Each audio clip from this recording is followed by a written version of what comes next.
Rin sat in the pilot seat of his small ship, watching warning lights blink across the control panel. The hum of the engines grew weaker with every second. His vessel had been damaged during a meteor storm, and now he drifted into the unknown. The stars outside looked calm, but he knew calmness in space often hid danger. His oxygen levels were dropping, and his power cells were near empty. He adjusted the controls, trying to set a course for any nearby system, but the navigation screen showed a strange signal instead. It was faint, like a whisper from deep space, yet it pulled his ship toward it. At first, he thought it was only static, but the signal grew stronger until it formed clear coordinates. Something or someone was calling him. Moments later, a shadow appeared against the stars. It was not a planet or an asteroid but a massive fortress, shaped like a dark crown floating in space. Towering spires rose from its surface, glowing faintly with alien light. Rin felt both relief and fear. Relief, because he had found life. Fear, because he did not know if that life was friendly. Before he could change course, beams of energy shot out from the fortress, locking onto his ship. The vessel shook as he tried to resist, but his engines were too weak. The tractor beams pulled him closer and closer until the entire view from his cockpit was filled with the alien fortress. When the docking bay doors opened, his ship was dragged inside. The hangar was enormous, with floors of black metal and rows of alien soldiers standing guard. Their armor gleamed, and their eyes glowed faintly under their helmets. They aimed strange weapons at his ship as if waiting for him to make a wrong move. Rin took a deep breath. Running was impossible, and fighting would be foolish. He stepped out of the ship slowly, keeping his hands raised to show he carried no weapon. The alien soldiers surrounded him, their tall forms towering over his human frame. Without a word, they marched him down long corridors lit by dim blue light. The air inside was heavy, carrying the scent of strange oils and burning metal. Every sound echoed his footsteps, the clank of alien boots, the low hum of the fortress itself. Rin felt as though the walls were alive, watching him. At last, the soldiers led him to a massive chamber. The doors slid open with a deep rumble, revealing a hall lined with alien banners. At the far end stood a throne carved from black stone. Upon it sat a figure unlike any Rin had ever seen. The alien queen. She was taller than any of her guards, her skin marked with dark scales that shimmered under the dim light. Horns curved back from her head like a crown, and her eyes glowed with an amber fire. Across her arms and shoulders lay scars, old wounds, deep and jagged, yet carried with pride. She wore armor decorated with strange symbols, and her presence filled the chamber with weight. The soldiers bowed their heads to her, but Rin kept his eyes steady. He knew showing fear would only make him look weak. The queen's gaze locked on him, sharp and curious. She leaned forward slightly, resting her clawed hand on the arm of her throne. Her voice was deep and commanding as it echoed through the chamber. "A human," she said. "One of the fragile kind. Your kind does not belong in this sector. Tell me why I should not end your life now." Her words cut through the air, and the guards tightened their grip on their weapons. Rin could feel the weight of the moment pressing down on him. He thought of lying, of making excuses, but instead, he chose honesty. "My ship was damaged," he answered calmly. "I had no choice but to follow the signal. If you wish to destroy me, then do it. But know that I came here with no weapon, no army, and no plan to harm you." A low murmur spread among the guards. They had expected begging or fear, not calm words. The queen studied him, her eyes narrowing. "You do not tremble," she said. "You do not look away. Do you not understand who stands before you?" "I do," Rin replied. "You are the ruler of this fortress. You command strength and loyalty. You have scars that show you have survived battles that others could not. Where I come from, that is something to respect." The hall grew silent. The queen tilted her head, her expression unreadable. For a long moment, she said nothing. Then, her voice softened, though it still carried power.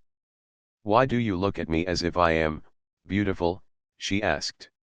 "Do you not see the horns, the scars, the scales? My people call me strong, but never beautiful. I am feared, not admired." Ren met her gaze without hesitation. "Because beauty is not about what shape someone takes," he said. "It is about the strength they carry and the story they tell. And in you, I see both." The queen's eyes flickered with something new, an emotion she had not felt in a long time. Surprise, perhaps even doubt. Her soldiers looked at each other in confusion. In that moment, the alien queen realized this human was different from what she had been told. And Ren understood that his journey had only just begun. The queen did not speak at once. She leaned back on her throne, her sharp eyes fixed on Ren as if searching for weakness in his words. Around the chamber, her guards shifted uneasily, waiting for her command. At last, she raised one hand, and the soldiers lowered their weapons. The silence that followed felt heavy, broken only by the slow echo of her voice. "You speak boldly for one so small," she said. "Most humans who come before me beg for mercy. Yet you call me beautiful, when even my own kind does not use such a word." Ren kept his voice steady. "Perhaps they cannot see what I see. Scars are proof that you endured. Power does not take away beauty, it adds to it." A faint ripple of laughter spread among the guards, mocking his words. To them, humans were fragile beings of soft flesh, unfit to speak of strength or beauty. Yet the queen did not laugh. She raised her hand again, and the chamber fell silent. She rose from her throne. The ground seemed to tremble slightly under her weight as she stepped forward. She stood taller than any human, her shadow stretching over Ren. Her scales caught the dim light like shards of dark glass, and her scars ran across her arms and neck like rivers carved into stone. She bent her head close, her ember eyes blazing. "Do you mock me, human?" she asked. "Is this some trick of words to save your life?" Ren shook his head. "No, I only tell you what I believe." For a long moment, the queen said nothing. Then, to the surprise of her soldiers, she turned away and returned to her throne. She lowered herself into her seat and rested her chin upon her hand. "You are unlike the others," she murmured. "Your kind is weak in body, yet you speak with the tone of a warrior. It unsettles me." One of her generals stepped forward, his armor clanking as he bowed. "My queen," he said, "this human is dangerous. His words are poison meant to confuse. Allow me to end him now." The queen lifted her gaze sharply. "No," she said. Her voice carried the weight of command, and the general fell silent. She looked at Ren again. "If you wish to prove your words true, then you will not do it with talk alone. You will face trials of survival. If you live, I may believe that your people are not as weak as they seem." The hall filled with whispers. Trials were reserved for warriors seeking honor, not for outsiders. But none dared to question the queen's will. Ren straightened his posture. "Then I will face them." The queen's eyes narrowed. "Do you accept so quickly? You may not survive. My trials are meant to break even the strongest of my kind." Ren's lips curved into a small smile. "Survival is something humans know well. We are not the strongest, not the fastest, not the fiercest. But we endure.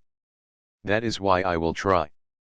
The queen studied him for a while, as though weighing every word. Then she struck her staff against the floor, and the sound echoed like thunder. "Very well," she declared. "The first trial begins at dawn." The guards stepped forward to take Ren away, but the queen's voice stopped them. "Leave him. I wish to speak more." The soldiers hesitated, then obeyed, stepping back to the edges of the chamber. Ren looked at the queen, surprised. "You wish to speak with me?" "Yes," she said slowly. "Tell me, human. Why did you not tremble when you first saw me? My people fear my face. Even my rivals call me a beast. Yet you met my eyes without fear. Rin thought carefully before answering. Fear would have changed nothing. If I showed it, I would only become what they expect. But if I stood tall, then I could show respect, not weakness. As for your face, I saw not a beast but a ruler who carries the weight of survival. Where I come from, that is strength. And strength has its own kind of beauty. The queen tilted her head slightly, her expression unreadable. No one had spoken to her like this before. All her life, she had been praised for power, feared for her scars, but never admired for what lay beneath them. You confuse me, human, she admitted at last. Perhaps that is your weapon. Not claws, not fangs, but words. Words can cut as deeply as blades, Rin said. The queen gave a faint smile, the first sign of warmth in her cold features. It vanished quickly, but Rin had seen it. She rose once more, her armor shifting with a metallic whisper. Go now, she commanded. Rest while you can. Tomorrow, we will see if your spirit matches your words. Rin bowed slightly in respect and turned to leave. The doors closed behind him, sealing the chamber. Left alone, the queen leaned back on her throne. For the first time in years, doubt stirred within her heart. She touched one of her scars and wondered if the human's words carried truth. Could there be beauty in what she had always called ugly? The thought unsettled her more than any enemy blade ever had. The fortress awoke with a deep hum as the new day began. Light from the twin suns outside filtered into the great halls, casting long shadows across the banners of the alien court. The sound of heavy boots echoed as guards prepared the trial ground. Word had already spread through the fortress, the human would face the first trial. Many came to watch, curious to see how fragile flesh would fare against the challenges designed for warriors of the queen's people. Rin stood in a narrow chamber, guarded by two soldiers. His hands traced the fabric of his worn jacket as he gathered his thoughts. He had faced danger before, storms in space, broken machines, even starvation, but this was different. Here, he would be tested not by chance, but by choice. The doors opened with a heavy sound, and he was led into a vast arena. The ground was rough stone, marked by scratches from claws and blades.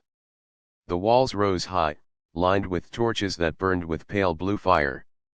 Rows of alien spectators filled the stands, their voices rumbling in anticipation. At the far end, the queen sat on a throne carved into the stone wall. Her presence commanded silence. When she stood, the crowd hushed completely.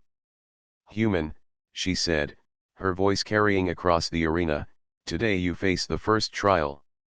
Before you stands a beast of our world, bred for strength and fury. Many warriors have fallen to its claws. If you survive, you will take one step closer to proving your kind is more than fragile flesh. With a motion of her hand, a gate opened. From the shadows emerged a creature unlike any Rin had ever seen. It was massive, walking on four powerful limbs, its body covered with spiked armor like scales. Its eyes glowed red, and its breath came out in hot bursts of steam. The crowd roared in approval as the beast stomped into the arena. Rin's heart pounded, but he kept his mind clear. He had no weapon, only his quick thoughts. He watched the beast carefully, noting the way it moved, the way its tail swung with each step. Strength would not save him here, cleverness would. The queen raised her staff. Begin. The beast charged. The ground shook with every step as it rushed toward Rin, its claws tearing into the stone. Rin ran, his smaller body darting to the side just in time to avoid being crushed. The creature slammed into the wall, sending shards of rock flying. The crowd shouted in excitement, expecting the human to be crushed soon. Rin breathed hard but kept moving. He noticed the beast turned slower than it charged. Its bulk was powerful but clumsy. He used that. Every time it lunged, He dodged, forcing it to crash into walls and pillars. The creature grew frustrated, its roars shaking the arena.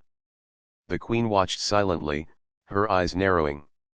She expected fear or desperation, yet she saw patience. The human studied the beast, looking not for strength but for patterns.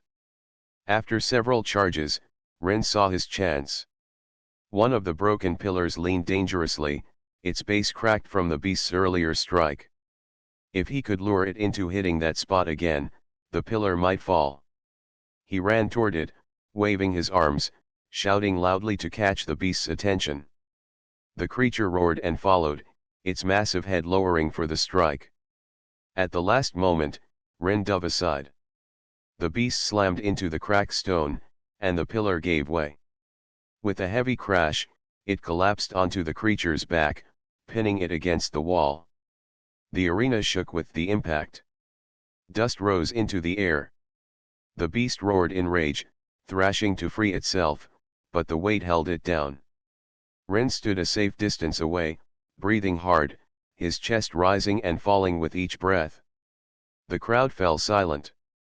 They had expected blood, but instead they saw clever survival. The queen rose from her throne. Her voice carried across the arena. The human has endured the first trial. Some of the soldiers looked displeased, as if they would rather have seen him fail. Others looked thoughtful, realizing he had done what few would have imagined. The queen's eyes lingered on him longer than before. She had seen cunning where she expected only weakness.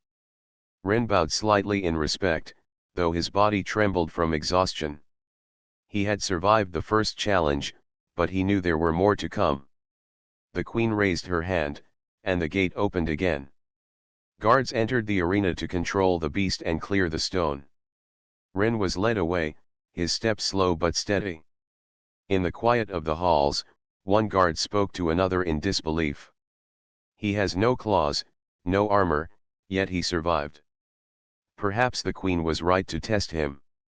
That night, Ren was given a small chamber to rest in. Food was placed before him, though it was alien in taste. He ate enough to keep his strength and then lay on the simple bed. His thoughts drifted back to the queen's words and her question, why he had called her beautiful. As he closed his eyes, he knew tomorrow would bring another trial. Strength had not beaten the beast. Cleverness had saved him. But he wondered what test awaited him next, and whether wit alone would be enough. In her chamber, the queen sat in silence. She traced one of her scars and thought of the human's calm smile. She could not understand why his words stayed with her even after the battle ended. For the first time in years, she felt curious instead of certain. And that curiosity unsettled her more than any blade or beast could. The night after the first trial was quiet, but the fortress never truly slept. The sound of distant machinery echoed through the metal halls, and alien guards marched with steady rhythm, their boots ringing against stone floors. In his chamber, Ren sat awake. His body ached from running and dodging, but his mind remained restless. He had survived the beast, but the memory of the queen's eyes stayed with him. She had not looked at him only as prey. She had studied him, as if searching for something she had not expected to find. A sharp sound at the door pulled him from his thoughts. It opened, and a tall figure entered. It was the queen herself, dressed not in full armor but in a lighter robe of dark cloth that shimmered faintly. The guards outside remained at their post, but she entered alone. Ren stood quickly. "Your Majesty," he said, bowing slightly. "Sit," she commanded, her voice calm but still strong. "This is not a court. Tonight, I do not come as ruler. I come with questions." He sat again, though his eyes never left hers. The queen moved closer, her tall frame casting a long shadow across the chamber. She sat on the opposite side of the table, her clawed fingers resting lightly against the surface. "You surprised my people," she said. "They expected you to run until the beast tore you apart. Yet you outsmarted it. Tell me, human, was it luck or skill?" "Neither," Rin answered softly. It was patience. Every creature, no matter how strong, has weakness. I only had to watch long enough to find it. The queen tilted her head, her ember eyes glowing faintly in the dim light. That is not how my warriors think. They meet strength with strength. They see no value in waiting. Sometimes waiting is the strongest move, Rin replied. A storm passes if you endure it. A wall falls if you strike it in the right place. Power is not only in muscle. It is in knowing when to move and when to stay still. The queen studied him in silence. She had heard generals speak of strength and conquest, but this way of thinking was new to her. After a pause, she spoke again. You call scars beautiful. You say strength adds to beauty. Why? Rin looked at her scars, the marks that ran across her shoulders and neck. They were deep, carved by battles long past. Because scars tell a story. They show that pain did not end you. They show that you kept fighting when others might have fallen. To my eyes, that is not ugliness. That is proof of survival. The queen lowered her gaze. Her voice grew quieter. In my world, scars are shame. My people believe a perfect body shows true strength. A scar means you failed to block a strike. They call me ugly because I wear many. Rin leaned forward slightly. Then your people do not understand. Perfection hides nothing. Scars show truth. They show that you lived, not just existed. For the first time, the queen looked uncertain. Her sharp eyes softened, though only for a moment. She touched one scar on her arm, tracing its jagged line with a clawed finger. When I was young, I thought these marks were medals. Then I learned they were reasons for others to laugh behind my back. They bowed to my power but whispered that I was broken. Rin shook his head. They feared you. That is why they said such things. But fear is not respect. And fear blinds them from seeing the truth. The queen's expression changed. She had ruled for many years, always certain of her strength. Yet here sat a human, fragile and small, speaking words that made her question the beliefs of her people. Human, she said softly, your kind sees the world differently. We must, Rin replied. We are not the strongest. We are not the fastest. But we see what others ignore. That is how we survive. Silence stretched between them, heavy but not hostile. The queen's gaze lingered on him, not with anger but with curiosity. At last, she stood, her tall form rising above him once again. Tomorrow, you face the second trial. It will not be a beast. It will test your mind instead of your body. Rin nodded. Then I will face it? She turned toward the door but paused before leaving. Her voice carried a softer tone, almost uncertain. Tell me, human, when you called me beautiful, did you speak truth or only kindness? Rin met her gaze without hesitation. Truth. For a moment, her expression faltered. She looked almost vulnerable, though she quickly masked it with her usual sternness. Without another word, she left the chamber, the door sliding shut behind her. Rin sat in silence, his mind filled with the strange turn his journey had taken. He had come expecting death. Instead, he had planted doubt in the heart of a queen. In her own chamber, the queen paced restlessly. The human's words replayed in her mind. Scars as stories, survival as beauty. She had faced countless enemies, but none had unsettled her as deeply as this fragile man with calm eyes and steady voice. For the first time in many years, she wondered if her people had been wrong. The twin suns rose over the alien world, casting long shadows across the fortress. Rin stood on a balcony overlooking the massive docking bay, the hum of machinery filling the air. Today, he would face his second trial, but before it could begin, a sudden alarm shattered the calm. Red lights flashed, and the fortress shook from the distant blasts of energy. The queen appeared beside him, her expression sharp and commanding. Enemy ships, she said. A rival fleet has entered our sector. They intend to destroy the fortress and take my throne. Rin looked out at the horizon. Dozens of massive alien warships approached, dark shapes moving like predators through space. How many? He asked. More than we can fight in a straight battle, she replied. We must rely on strategy and speed. My people are strong, but they are fewer than the invaders. Her generals rushed forward, weapons at the ready. They argued fiercely among themselves.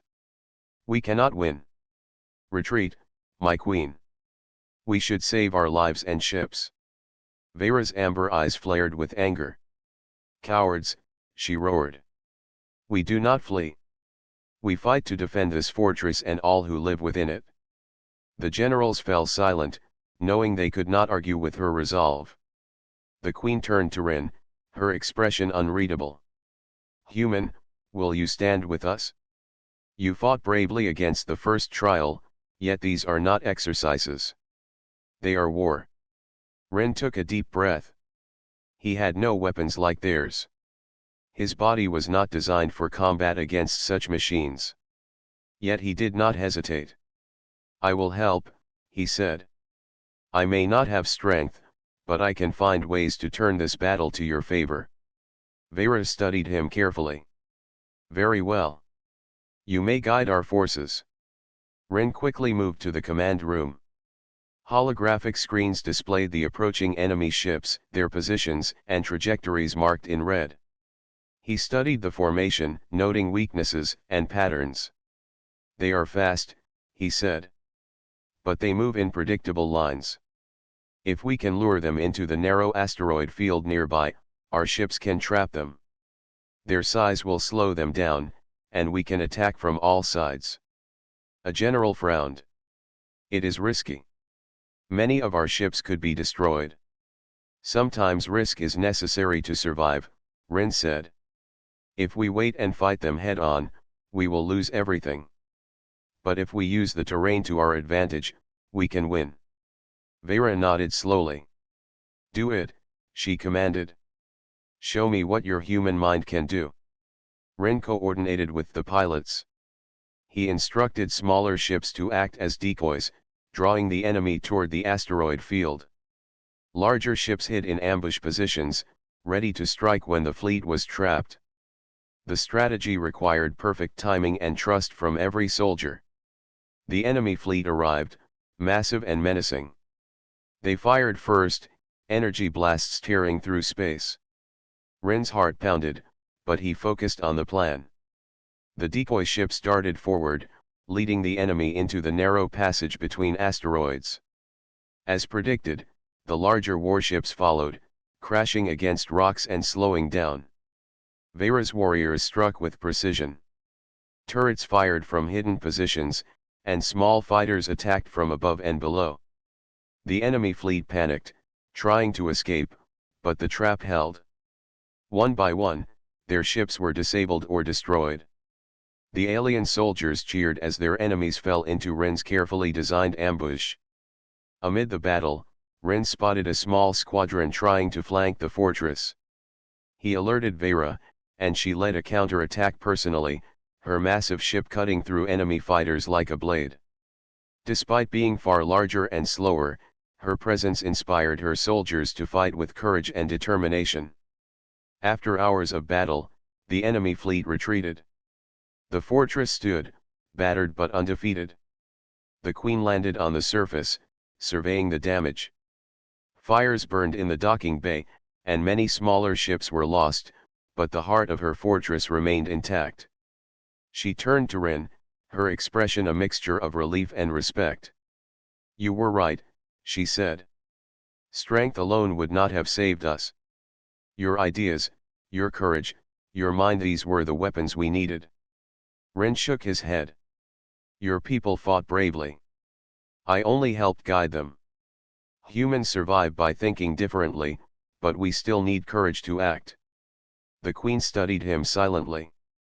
She had commanded fleets, defeated rivals, and endured countless battles, yet she had never felt admiration like this before. Here was a human, small and fragile, who had faced impossible odds and made a difference. For the first time, she considered the human perspective. Strength was not only in muscle or size, it could be in cleverness, patience, and the courage to act even when defeat seemed certain.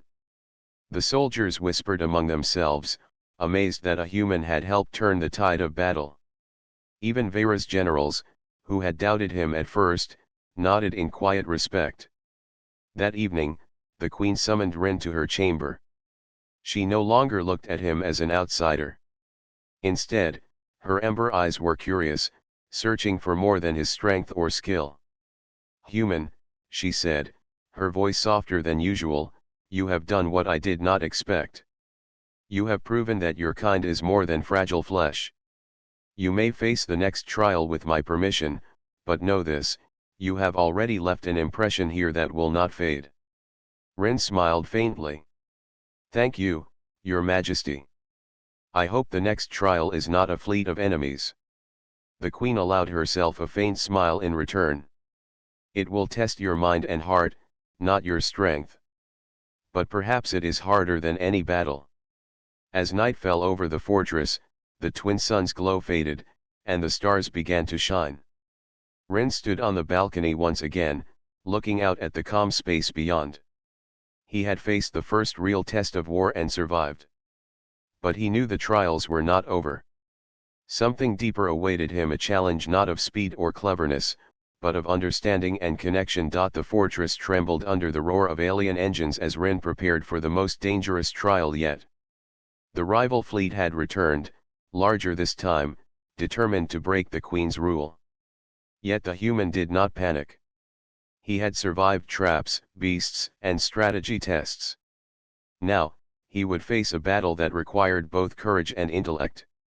Vera stood beside him on the command platform, her ember eyes glowing with determination. Around them, warriors sharpened blades, adjusted armor, and checked energy weapons. The humans in the fortress had no weapons, but Rin had taught them ways to survive with speed and clever thinking. Today, every mind mattered as much as every claw or gun. "The enemy is strong," Vera said, her voice steady. "Many will fall if we face them directly. You must guide us wisely." Rin nodded. "We will not win by brute force. We will win by thinking like they do not expect."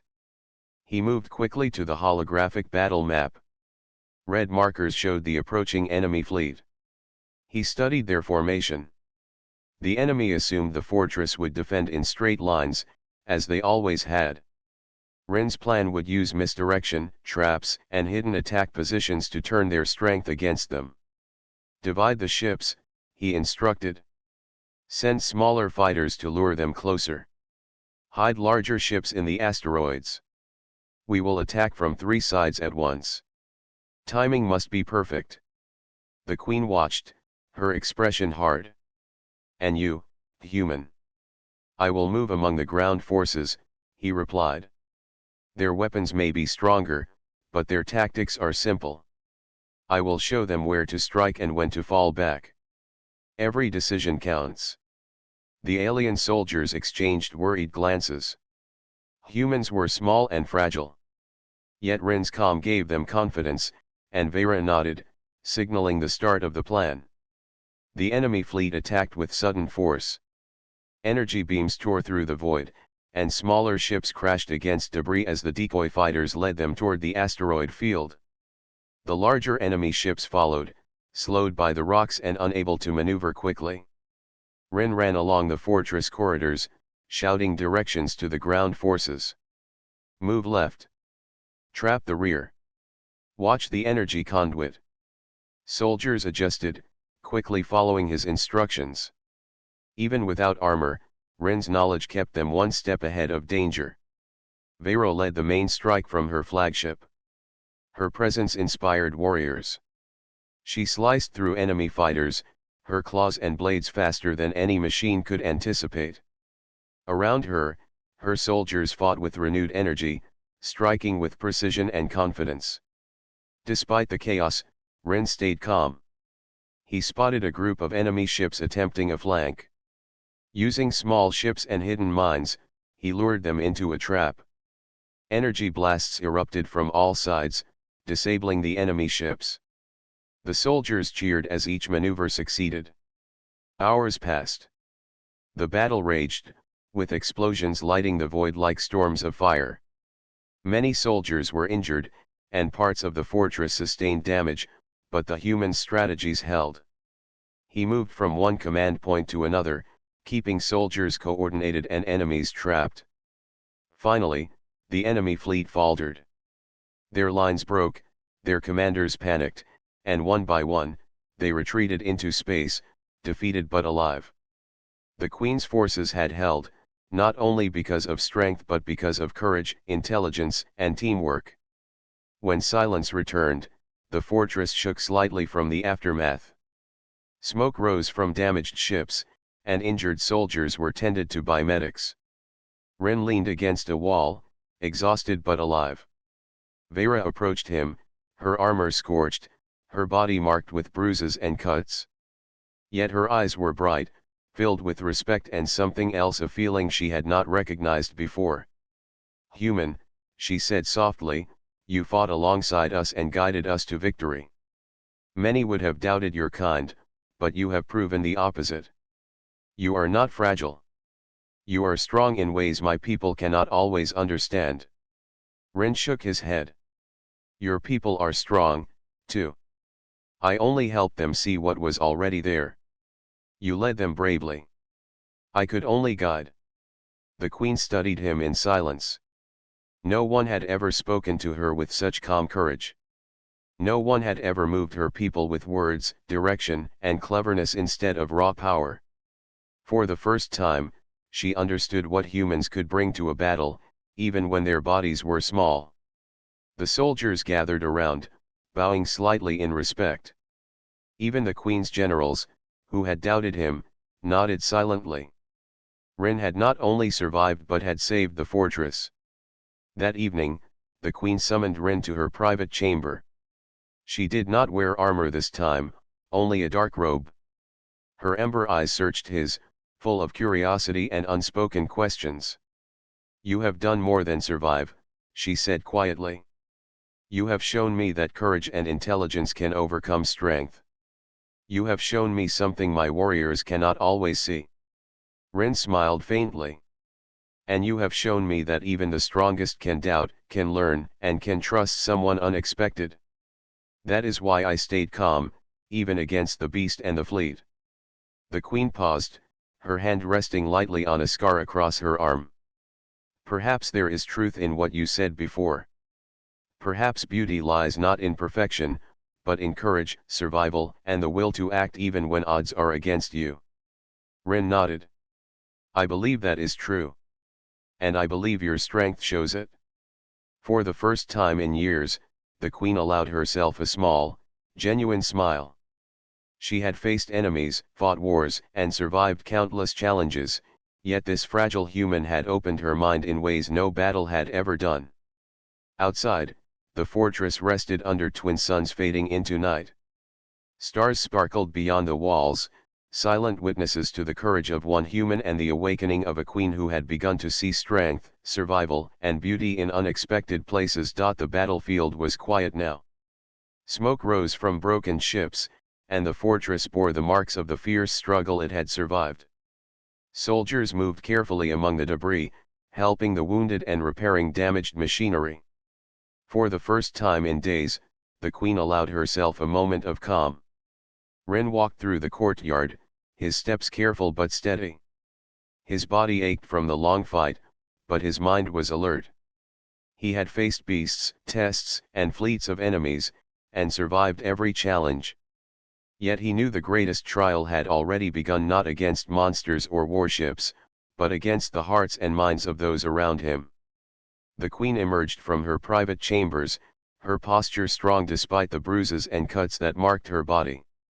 She had led her people to victory, yet her ember eyes held a quiet weight, as if she carried the memory of every scar, every battle, and every doubt she had faced.